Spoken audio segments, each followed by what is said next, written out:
Welcome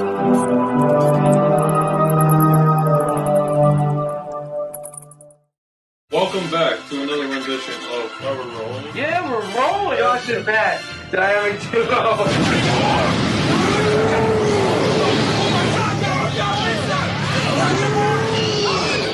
Hello everybody, this is Josh and Matt, Dynamic Duo. We're going to be talking about Monster Squad. Monster Squad, yeah. So, this is a little different from our previous formats with Josh and Matt, Dynamic Duo. We haven't recorded one of these in quite some bit, and you can probably tell from my disheveled look that we're in the midst of a pandemic, as you all know.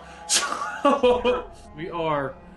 So, sorry if I'm looking at a camera in front of me and a camera kind of down here. I'm going to be two different angles. Yeah, so Matt and I are going to be looking at two different spaces throughout this whole recording.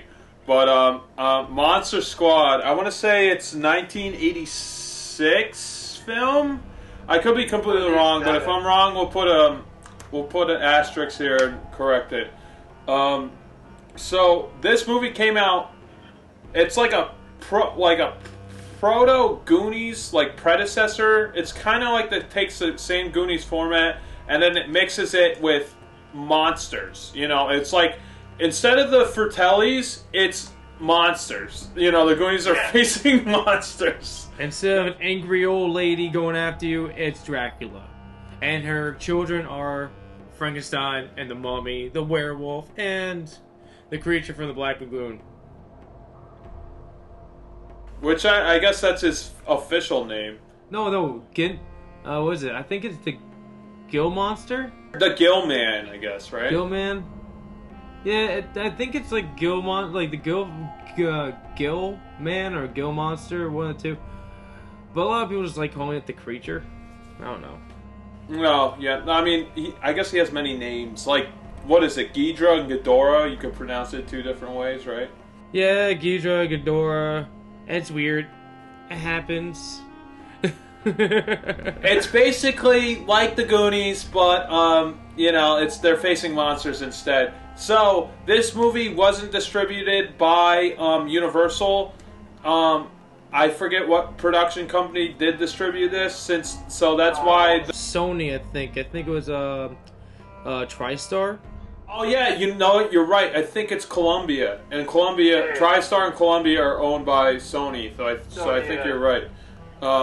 So they couldn't get. That's why the Frankenstein in this movie looks a little different from the Boris Karloff Universal monster. All the characters are public domain. It's just the looks of the monsters from the Universal films that are copywritten. So the Gill Man is probably the closest to the Universal monster movies, like the look of him. It just has his eyes are bulging out more than usual. Yeah, exactly. I mean, I like the look of the Gill Man. I think he looks pretty good. I think he looks the most visually appealing out of all of them. He looks good. It's just like at some angles it doesn't look right, but like he probably did have the best like makeup design or costume design of everybody else. I think he definitely looked the best, and I was looking at some behind the scenes, and apparently they had to glue the actor like inside the costume. So once they glued the actor in, he couldn't eat or drink throughout the whole duration of filming, for that day. So once you're glued in that suit, and like an average film shoot is like for a day is 12 hours. So like imagine just being stuck in this Gill Man costume, not being able to drink water or eat, Oh, yeah, that's just... And then imagine how much sweat you're building up from it, too. Oh, my God. You're like a prune after you get out of that. When you mentioned that, this is a little side note, where I'm going a little off topic, but it's in Evil Dead 2, Sam Raimi's kid brother, Ted Raimi, who's like becomes the bewitched, fat, like storm cellar, like mother, and there's a shot where she's like on her side, and there's like a seam in the hole of her ear, and it's like just like a stream of sweat coming out, and that's like Ted Raimi's actual sweat stream, and it's fucking disgusting when you actually like visually notice it. It's terrible. So like, didn't they say in the same thing in Evil Dead 2 when they did the witch in the basement, and they said there was like leaking. That's what I'm talking about. Oh, I thought you were talking about an evil. Oh, my bad. I thought you said Army of Darkness for a second. My bad. I thought you said bat. You said bat thing. You said a bat. So I was like, bat. I'm like thinking the giant thing that steals the girl, and the that was more like of a stop motion creature in that. Yeah, but at the same time, I'm like, that's what came to my head when I heard bat. No, I was like that old witch hag who lives in the storm cellar. But anyway, we're going a little off topic, but this is just like all the things that these costumes, you know, you have to endure while acting in these costumes. You're going to be stuck inside them for like at least 12 hours, probably even more. It probably takes hours to take off, you know. Yeah. And I know a lot of costume, I think I could be wrong. I think Stan Winston worked on this, did some of the creature design, but I think I could be wrong. David Leroy Anderson was... Oh, he was a part... Oh, okay. So David Leroy Anderson was, like, he worked under the studio of Stan Winston. So it wasn't Stan Winston himself, but it was, like, one of hers... It's one of his branches. Okay. Yeah. So, okay. So that's where the confusion kind of came. But Stan Winston is, if you don't know who he is, he's a master class artist. We'll show a few images on the screen of what works he has done and what creature designs he has done. It's a really immense, resume that he has. But we should. So Matt, do you want to explain what Monster Squad kind of is? Oh my god, you basically kind of described it like Josh was saying.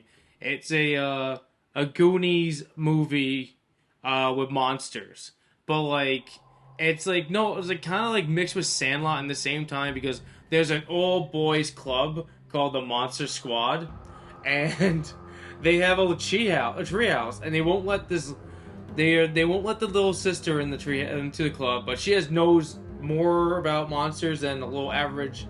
Like, what's she, like 4 or 3? She's probably like 6, or like 5 or 6. Yeah, something like that. Or maybe you might, or like, so like 4 to 6. She's probably... Yeah, so they end up doing that, but like, the whole thing starts off with like, what is it? Van Helsing fighting Dracula, and Dracula is trying to like, I think they're trying to kill off Dracula, and something they open a portal. And like, it's the Evil Dead portal from like the end of the Evil Dead 2 portal at the end and everything. And everybody just gets sucked into this portal and time travels into the future to 1987. Yeah, I think you're right. I think it is 87. But like I already looked it up. I think it was 87. It does show like the present day, and like the portal looks like identical to the outro of Evil Dead, like you're saying. Like it looks like they basically stole the screen, like the background shot of Evil Dead 2 and just like inserted it into their own movie. Yeah, the effect and everything. If you're gonna take from somewhere, take from the best, you know? True. There's a little bit of Evil Dead in here, there's a little bit of Universal Monsters, there's a lot of Goonies in here, so like, it's just like little bits and pieces of all these different movies that are like actually pretty decent and awesome to us. Oh, I was gonna say like I wanted to go into like each individual kid characters. I think like each one is kind of there's 2 that stand out in my head being interesting, and then like the other 2 are just they're just regular, you know. They're just like the one that writes the mail boy. What the hell he is? He's like writes the letter to the military. Oh yeah, he's a weird kid. Like, I don't even understand why he's in that movie. Why is he in that movie? Because like he adds nothing to the club, and then once you realize he's in the club, it's already like a third of the way through the movie. You're like, who the hell is this kid? He's just there, and he shows up in their treehouse. But like the main kid and like the main kid's best friend, they're like I don't know, like they're like okay, you know, they set the group together. But the two characters that stand out is Horace / Fat Kid and what's his name? Rudy, who's like this greaser cool guy who's like older in the group, you know. But like I don't even, like those are the two characters that like stand out like within the squad. I don't know what you think on that. Like the two main kids are like best friends. They're basically like standalone kids. They don't know what they're doing. They just know they're in the squad. One's the leader of the squad, and one's just there for basically the right hand. But they're both basically scared and annoyed by everything that's happening. And meanwhile, like Rudy and the fat kid Horace, is two different characters. Like they actually have a character base, and they actually have more interaction in it. Yeah, they have like identity outside of the club, and like those two kids, the main kids that you're talking about, they're all their only identity is just that they're in the monster club, you know, and that's it, you know. But the other two kids have personalities that are actually kind of outside of it and like more interesting than just they're like in the monster squad. And Horace has a line where he's like, "Oh, why don't we join you know, some other club like rock study club or like nature club or something like that." You know, like he wants nothing to do with it. Once they actually have to fight monsters, he's like, "All right, I'm good." You know. But the thing is, like the funny thing is that Rudy and Horace actually become like get a friendship prior of the monster squad. That's the one thing that's cool about it, because they're outside of the squad because Rudy ends up saving Horace from those bullies, remember? Yeah. One of the bullies was the kid from Pee-wee's Big Adventure, Jason Harvey. I knew that off the top of my head. I didn't look at my phone. Jason Harvey, and he's in Pee-wee's Big Adventure, Back to the Future, and The Wonder Years as Wayne. So like, you know, that's where he's like in a lot of the movies I watch, you know, as like a side character. Well, like I like his bully like stick in the beginning, like they're doing like asshole person. Anyway, especially in Pee-wee's, he's like such a dick. What did Leah say? Why is he always the shit kid? Every time when she saw him, like, why is he the shit kid every time? Well, I introduced her to like Pee-wee and you know, whatever. She's like, "Oh, well, why is this kid showing up in everything?" I'm like, "I don't know. He's in a bunch of great '80s movies, you know." Oh yeah.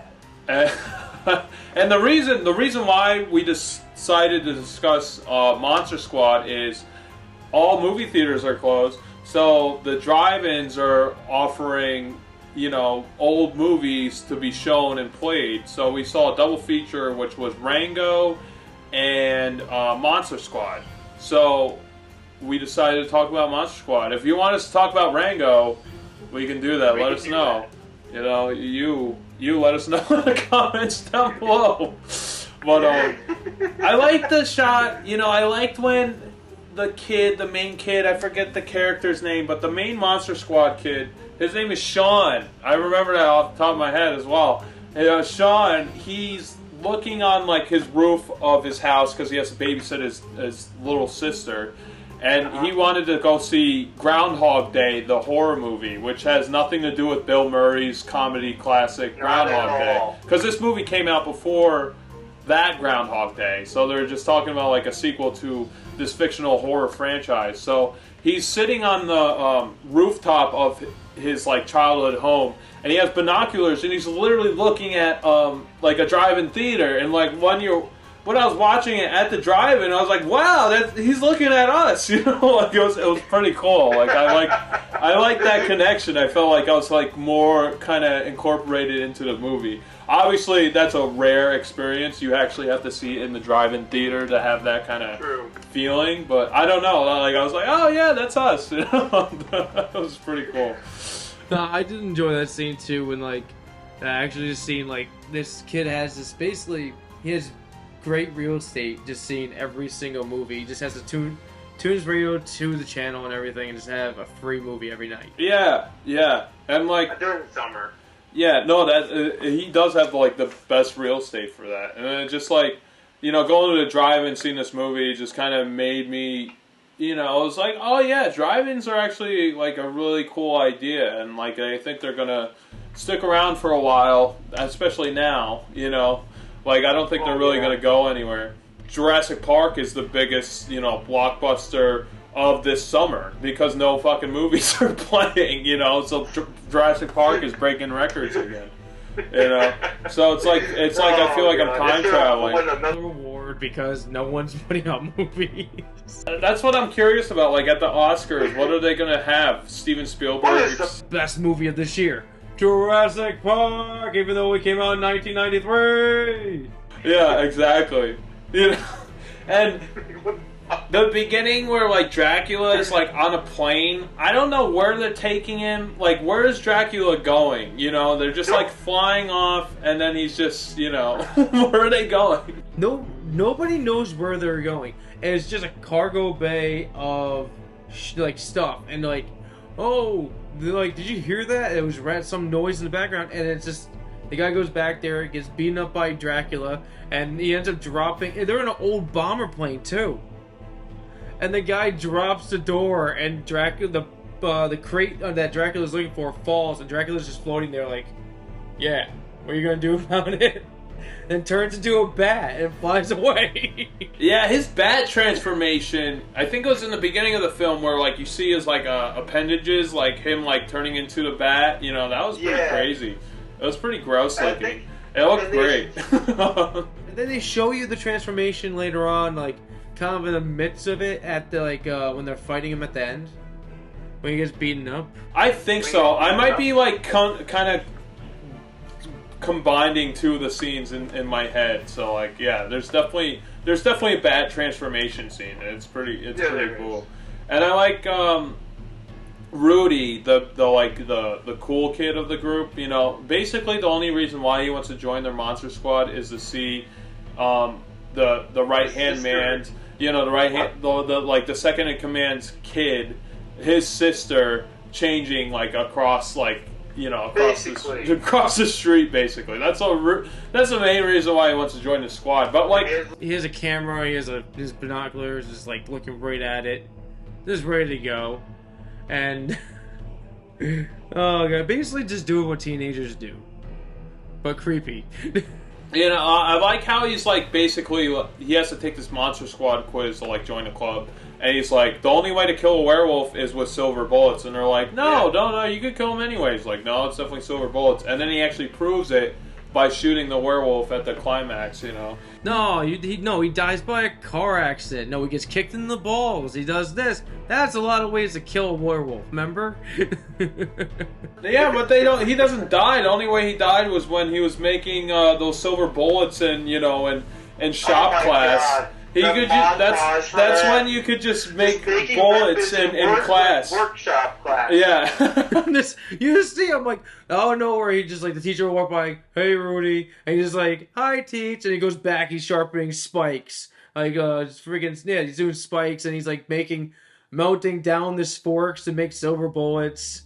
He's doing something else for whatever.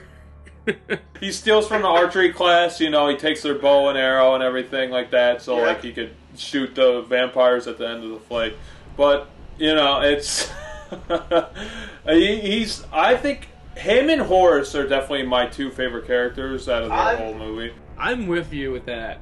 I did enjoy as a side thing, like a side person, was like the partner cop that gets blown up. Yeah, he was fun. I liked him. He had like those one-liners, and he was always joking around. He was fun. Yeah, and he's just like going around. He's just always just doing his one-liners, like you're saying, and I'm like, oh, I'm enjoying him. He's pretty funny. He's like always just like mocking basically fucking everything, and then at the end, just pisses me off. I'm like, we lose him. Yeah, I was upset when he dies. Dracula literally just blows up the father's police car. And the partner's in the passenger seat, and he can't get out, and he just like incinerates. He dies, and you're like, holy shit, And this movie has balls, This movie is like marketed to kids. Like this little 6-year-old girl is like saying don't be chicken shit, you know, and just swearing, and like you True. see all this grotesque, you know, like blood effects and everything like that, and like literally the vampire Dracula calls the little 4-year-old girl a bitch, like to her face. You're like, holy shit. Yes, he does. Oh my god, I forgot about that. They say the F word, which I can't say. Yeah, they do say offensive, like, nicknames to other people a couple times. Like, what the fuck? This is the 80s. It's a lot different from now. That's when you could call people that, and it didn't really mean anything derogatory, you know. Yeah. They didn't care. And Horace has the best lines. The two best lines is, I know you know one of them. Oh, kick him in the kick him in the balls. No? Yeah, but he says Wolfman has nards, and that's one of the best lines of the movie. And then the other one is when RJ, the kid from Pee-wee's Big Adventure, he's like, "Oh, fat kid, good job." After like he saves their asses with like a pumped shotgun, and he shoots Gill Man in the chest. And then he's like, "My name is Horace," and then he clocks it back. Yes. And then that music, that triumphant music plays, and it's like dun dun dun. You know, it's like, oh, you know, those are my two favorite lines of that movie. Those are the best lines. And we haven't even discussed Scary German Guy. Oh, Scary German Guy. Oh god, this guy is okay. Scary German Guy is basically this overhyped, angry Nazi person that they claim. He's not a Nazi at all! No, they claim him to be this evil person throughout the whole time. Then when they get them, they finally have the balls to go to his house, and he ends up saying, "You guys want to come?" Like, they end up going in his house, and he ends up serving them pie and helping them out. He's the only one that can translate Van Helsing's diary and to bring these creatures of the night back into wherever the hell they came from, you know. And that's why they go. That's why they go. Oh, well, you know, they go over and he serves them pie. No, another funny line, because you remind me of Angry Nazi guy, Angry German guy. He's not a Nazi. I know he's not. There's the part when they needed a virgin, and they get the older sister, to be the virgin, because supposedly they claim, she said, "Yeah, I'm still a virgin." Like, she's supposed to do a spell to send Dracula back to wherever he came from, or lock him up to some like dimension he's supposed to go to, and it didn't work. And they said, "Are you sure you're a virgin?" And she's like, "Well, technically yes." And they're like, "What do you mean technically?" And she's like, "Well, there was this one guy, but it doesn't count. It doesn't count." And it's like, what? Yeah. That was pretty good. It wasn't like a one-liner though. Like no, Wolfman's got nards. Like, what? That was a good scene though. No, it was a funny scene. Like, what? And then when the little kids is just like, wait, and they notice the little sister, and they're like, is she one? And he's like, yes. I hope so. And... You know? Yeah. Well, everyone hopes so. Oh god, no. Angry German Guy has his moments. He has a good decent amount of moments. Well, when they're like, "Oh, you know a lot about monsters," and then he's like, "Yeah, I suppose I do," and he closes the door, and then he reveals his serial number on his arm from the concentration camp, and you're like, "Holy shit, this movie got fucking dark. This movie has balls." Fucking proving my point that these 80s movies fucking had balls back then, where they weren't scared to fucking show these, kids these dark kind of undertones. I'm like, holy shit, that's crazy. But there was another point. Oh, and Frankenstein is sent by Dracula to kill the Monster Squad, because apparently they're the only ones who could stop Dracula and his cronies.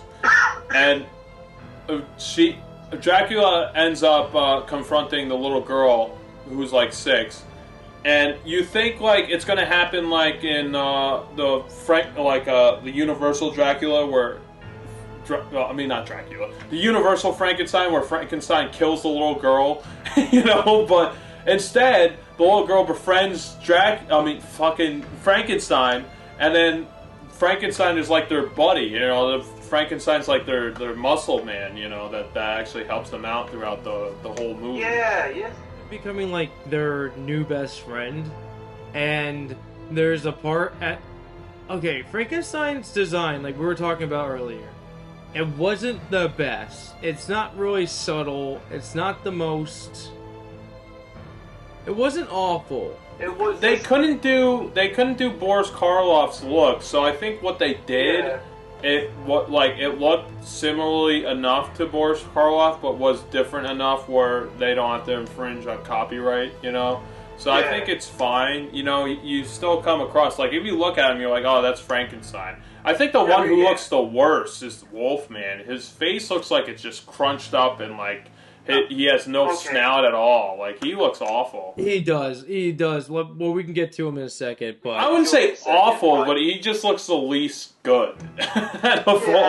Yeah, but let's get to him in a second. But there's a part at the end when there's a portal happening to send back everybody, and he gets sucked back into the portal, and they're supposed to make it like sad, but like he's cute looking, like he's getting sucked away, and he's like everyone's like gonna miss him, and it's really, really sad, and it doesn't work with Frankenstein at all. I thought it was actually kind of sad, because, like, the part where, like, it actually gets a little emotional when she throws a fucking bear, and then, like, she's like, my Frankenstein, and then he hugs it, and then he gets sucked in, and you're like, oh, no, you know. That's when you get a little upset, when he catches a stupid bear. It is kind of funny, but that's when it got me a little bit, when he caught the bear, and I was like, oh, no. Back to the Wolfman, though. The Wolfman, his design was, okay, from his, like, lower half, from his feet to his neck, were decent. But once it came to the face, everything looked super stiff. It looked like he couldn't turn his head. He had to turn his body to look any other direction. Yeah, you're right. It looked like weird. His head looked like it was attached to his back, basically. Yeah, it was a giant cowl. So basically, if you think about it, he's basically how Batman is with the, like, in the older movies, he can't really turn himself. He's just, like, turns. Because he can't really turn his neck with a cowl half the time in the movies. But what are you gonna do? But his is like, you could, like, there, you notice is like, it has to be like some rod system that puts it there. So you can't really do that much motion. But they could have done some flexing, like some kind of flexing, like, kind of tube setup that could probably give him that ability, but they probably didn't think about it. I don't want to say he looked awful, like, the costume looked fine. It was just his face that looked off to me. Like, it just, like, he came across, like, looking like a wolf, but, like, you know, it just looked like his face was just, like you took a regular dog's face and you smash it into a wall. That's kind of what it looked like. Yeah, basically it was. Yeah, you know, and, like, I like the part where, you know, they're explaining how the only way to kill the Wolfman was with silver bullets, and then there's one part where they shove a stick of dynamite down his pants and throw him out a window, and he explodes, and all his appendages fly in different directions. You're like, holy shit, he's fucking dead. And then, like, it shows all the appendages coming back together, locking into joints, and then, like, he emerges back up, you know? And then that proves the only way to kill a werewolf is with silver bullets, you know? Including, remember, what's it called, in the beginning, the guy that plays the werewolf as a human, and he was yelling in the police station, shoot me, someone kill me, I'm a werewolf, kill me, someone kill me, why don't you guys kill me? And they end up killing him, but not with silver bullets. And he wakes up as a werewolf in the ambulance, and kills the ambulance driver, and then runs away. And that proves another thing, you can't kill a werewolf with regular bullets. I gotta say, his transformation when he's in the phone booth, he's talking to the police station, and, like, his face is actually contorting into the wolf, the Wolfman. Awesome. It was pretty cool. It wasn't on American Werewolf in London tier, but it was like there. This is American Werewolf. This is this one, you know. It was still good. But that one, I think American Werewolf in London is the best Wolfman transformation in any movie. It probably is. No, even the remake of the Wolfman, even that one looked a little freaking cheesy because it's all CGI. I haven't seen that. You haven't seen it? It's not bad. It's not bad, but it's super CG. Oh, who is it? Is Anthony and Hopkins in that movie? I believe so. That's all I know about it. I think he's like he's like the father werewolf or something. He's like the father of the main character, and he's just like, at the end, he reveals, I am a werewolf too, son. And he's just like, what? It's like the ending of Teen Wolf when Michael J. Fox realizes that his dad's a werewolf too, and that's when they that's when they're like, oh, I love you, son. No, but this is a different ending. It's a different ending than that. All in all, I gotta say, Monster Squad is a fun time. It's definitely. I wouldn't put it on the same tier as the Goonies, but it's almost its own thing at the same time. It's trying to go for a little different crowd. I mean, obviously it's a kid movie, and it's like a gang of misfits fighting off these werewolves and stuff. It's a fun Halloween movie. That's when I would watch this. It is. It's like how you said it. It's not the part of Goonies, but it's its own thing. But it has to have its own cult following. It has to have that set up. Like how everything else has, from the 80s. It all has its cult. And probably a lot of merchandise set up of it. I'm sure there's some Monster Squad toys and stuff you could probably buy, just like any film franchise, you could get some stupid toy out of it. But I want to talk about Brent Chellam. I hope I'm saying his name right. Who the kid actor who played Horace?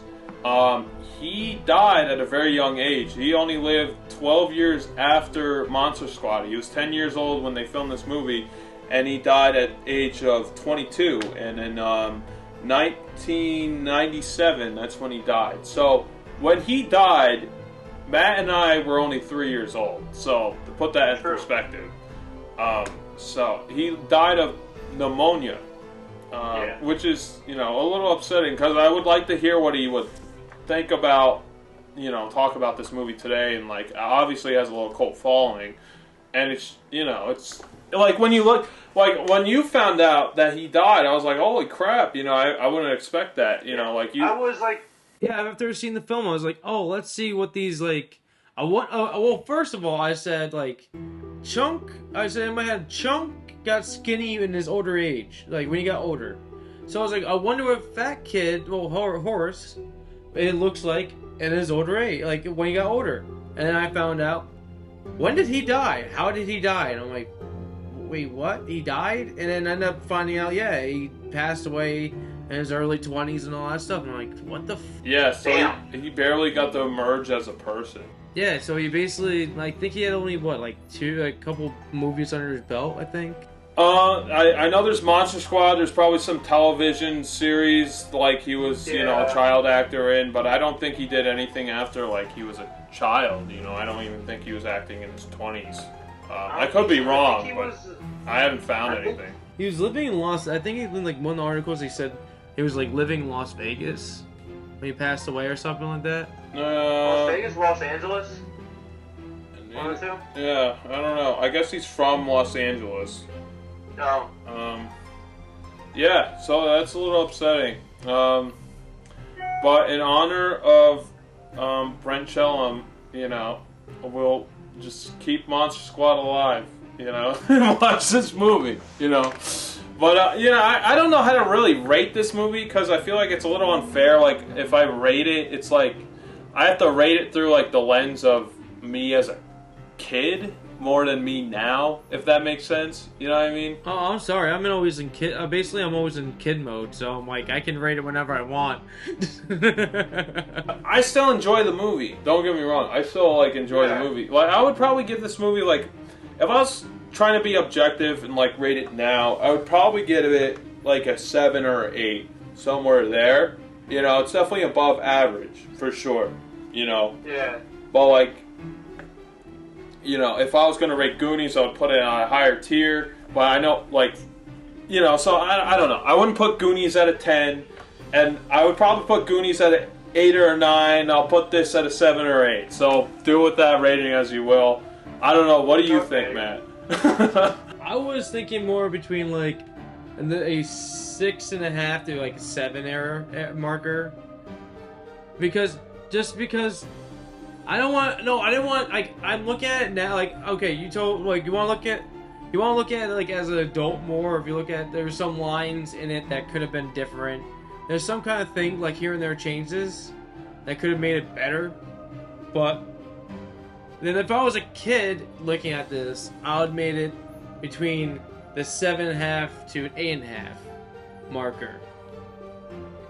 And that's what really counts. Yeah, I think I first saw this in like middle school or high school. So if I was going to rate it then, I'd probably give it like an 8.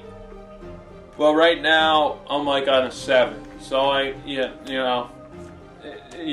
kid rating of Josh is an 8. Me now is a 7. Alright? Yeah, so you have two different perspectives on this. So it's like... So, I mean, that's really my final thoughts on this movie. I don't know if you have any little tidbits or information you want to say before we close. No, basically everything's the same. It's just like, it's a good movie. If you don't have this in your like movie library in your brain, go find it. It's probably on YouTube for free somewhere, or you can go rent it for like a few, like $3 on Apple like movies or whatever hell it is, or some kind of like Amazon crap. Yeah, you could probably find it anywhere, or you could do what Matt and I did and see it in the drive-in, which I would more prefer doing that than seeing it like on a laptop. Grab a bunch of friends and just head out to the drive-in. That's definitely the way to see it. Obviously, that's a little more, you know, work to get to see it like that, but it's definitely more of an experience if you see it in that kind of. Well, right now what we're going through now, I think it's gonna get cycled through at some point. Yeah. Oh, maybe. I wanted to see Jurassic Park in the drive-in theater, but I haven't. I don't know. I'll have to find a theater that's the whole drive-in that's actually playing it.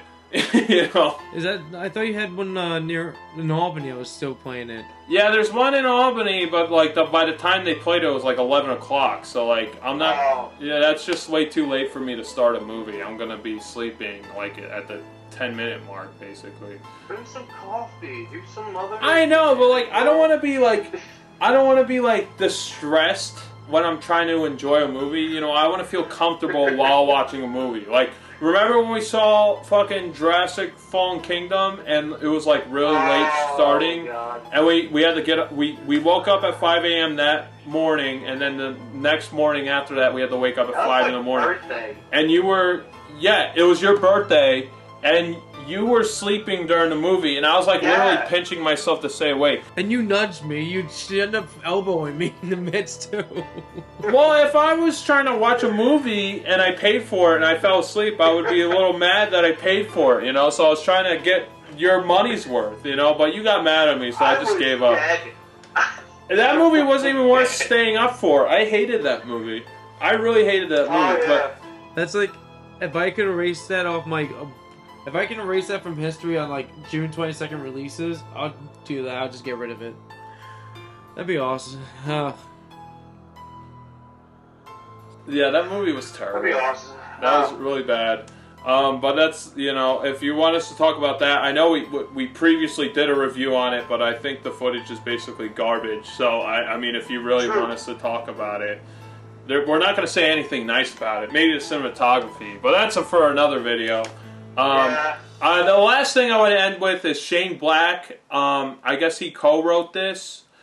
Shane Black, if you don't know, he starred in Predator, and he also co-written a bunch of other movies. So I think he wrote Predator too. I don't know. He wrote a lot of movies. He starred in Predator like a side character. So yeah, there's a lot of information for you know, for you guys out there. But you know, this is Josh and Matt review of Monster Squad. Be sure to check it out and let us know down in the comments what you think of it. You know, and we'll see you next time.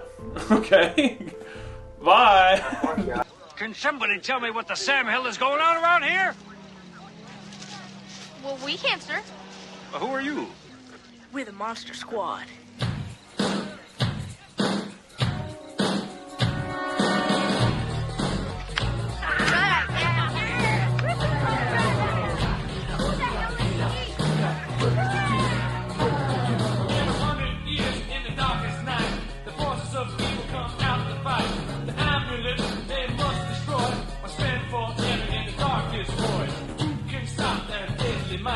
Who will stand up for the right? From the mouth of babes comes dynamite.